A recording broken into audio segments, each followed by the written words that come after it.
من أطيب وأشهى أنواع المعجنات اللي ممكن تجربوها هي فطاير البقلة. رح أعملها معكم بعجينة طرية وهشة مثل الغيم، والحشوة جدا مميزة. صلوا على الرسول، خلونا نبلش. أول شي رح نسمي بالله، وهون عندي نص كاسة من المية الدافية. رح أضيف لها معلقة من الخميرة ومعلقة من السكر، ونحرك لتذوب المكونات، ورح أتركها لتتفاعل الخميرة. وهون عندي نص كيلو من الطحين الأبيض. رح أضيف له نص معلقة من الملح ونحرك، ورح أضيف عليهم 5 معالق من اللبن بدرجة حرارة المطبخ، و4 معالق من الزيت النباتي، وخليط الخميرة بعد ما تفاعل، ونحركهم شوي. رح ارجع اضيف ربع كاسة من المي الدافي، والافضل تضيفوا المي بالتدريج. تمام. رح ابلش اعجنها تقريبا اقل شي 10 دقائق لاحصل على عجينة طرية ومتماسكة. اخر شي رح انعم العجينة بمعلقة من الزيت النباتي. بعد ما صارت عندي بهالشكل رح اتركها ترتاح من ساعة او لحتى يتضاعف عندي حجمها. وهون عندي 4 جرزات من البقلة مغسولين ومنظفين على التمام. يلي يجي العود تبعها سميك رح اخذ بس الاوراق تبعها، اما يلي يجي عودها رفيع رح افرمها هي واوراقها، يطلع اطيب وبيشرش حموضة.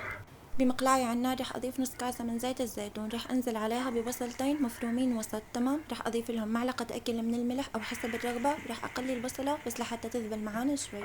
رح اضيف عليهم ربع معلقة من الفلفل الاسود، معلقتين كبار من السماق. تمام. اقليهم ببعض شوي. بهاي الطريقة لما نحمس البصلة بزيت الزيتون مع البهارات تطلع نكهتها اطيب من انه نضيفها نية. رح انزلها على البقلة واضيف عليهم بندورتين مفرومين وسط. ننزل عليها بدبس الرمان، طبعا ضيفوه على حسب رغبتكم. انا رح اضيف ربع كاسة باطراف اصابعنا. رح نقلبها تقليب بدون ما نضغط عليها. صارت معانا جاهزة. باكلة بالدير تنعمل من البقلة بمرقة حمراء. اكتبولي بالتعليقات منو يعرفها. وبعد ما خمرت عندي العجينة رح افرغها من الهواء واقطعها على شكل كرات متساوية، ورح اصفها على صينية بيها طحين واريحها 10 دقائق قبل الشغل.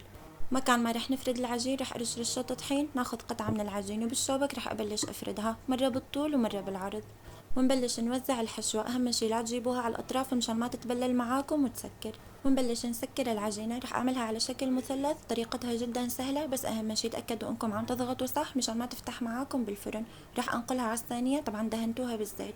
وندهن الوجه بزيت الزيتون، والفرن محمى مسبقا درجة حرارة 250 شغال من فوق ومن تحت. اول شي رح ادخل الصينية بالرفية اللي تحت، بس تتحمر نرفعها لفوق. المعجنات بشكل عام بدها حرارة جدا قوية مشان ما تعجن معاكم. اول ما تطلع من الفرن رح ادهنها بزيت الزيتون واغطي عليها بقطعة قماش نظيفة مشان تضل محافظة على طراوتها. بسم الله ما شاء الله. هاي النتيجة. خبروني بالتعليقات اذا رح تجربوها. بالعافية علينا وعليكم يا رب.